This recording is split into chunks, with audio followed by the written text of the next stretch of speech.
Amiibo shouldn't be around. Every other Toys to Life product is dead, but for some reason, Amiibo have stayed. Why is that? Well, to understand why, we have to go back to where it all started with Skylanders. If you were a kid in the 2010s, I'm sure Skylanders evokes a sense of nostalgia. When Skylanders Spyro Adventure released in 2011, it changed everything. Suddenly, every kid wanted this game and all the figures you could get for it. Honestly, the concept for it was genius. The unique premise of the Skylanders being frozen on Earth while coming back to life using the Portal of Power was not only a good way to have world building, but also a genius way to sell the characters, because if Skylanders was just DLC, people would probably just call it greedy immediately, but because you were getting actual figures too, somehow Activision made it feel completely normal. But you see, the problem with Skylanders was that it never stopped. Every single year there was a new game with a new gimmick, giants, swap force, trap team, superchargers. It kept escalating. And then, of course,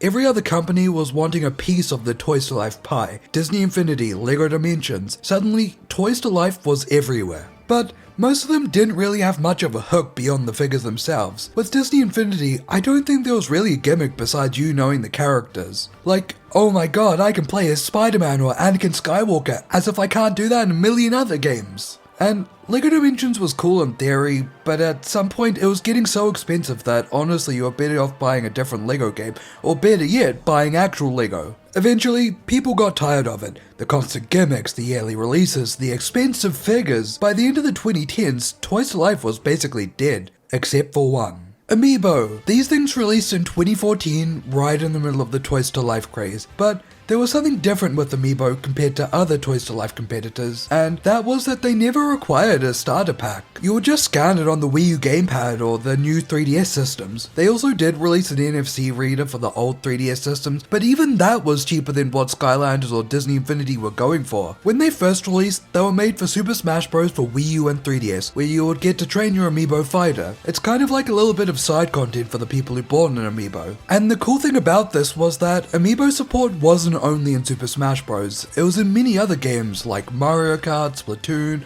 or Super Mario Maker. But the thing is with all those games is that it would usually just be some small side content or skins, nothing as big as a new character. The difference between Amiibo and Skylanders or any other Toys to Life game is that Amiibo gave you a small bonus while Skylanders gave you a new character. And well, sure, that's cool. What else can you use them for? Because yeah, you can get a new Skylander each year with its new gimmick, but it's kind of redundant by the next year. Another thing is the Portal of Power. What do you do with it after the next game arrives? Because each Portal of Power pretty much had a new gimmick attached to it, which basically made the older one kind of redundant. Now compare that to Amiibo, where Amiibo never needed an additional thing just for it to work. You could just pick one up from the store and use it right away. Granted, you can do the same thing with Skylanders, but there's been no new game since 2016.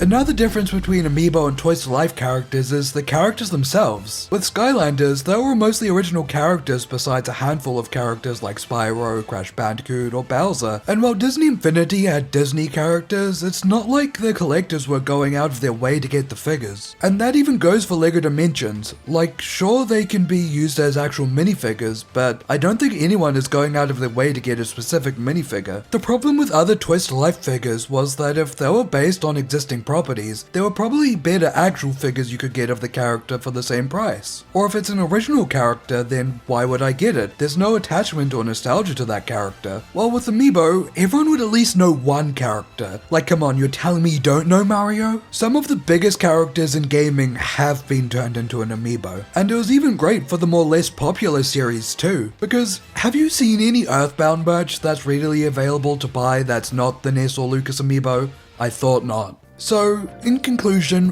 why aren't Amiibo dead? It's due to them being cheaper and simpler than other Toys to Life figures. They avoided the gimmicks that other Toys to Life figures had, and they were tied to Nintendo, which has a huge roster of recognizable characters to choose from. Even the third-party Amiibo are recognizable, like Diana from Pragmata or Solera Vestora from Dark Souls. So that is the reason why we still get new Amiibo to this day. If you enjoyed today's video, remember to like and subscribe. If you have any memories of this whole Toys to Life thing, maybe a favorite Skylander or Amiibo, tell me in the comments below. I'd love to hear you guys answer. Anyways, thanks for watching and goodbye.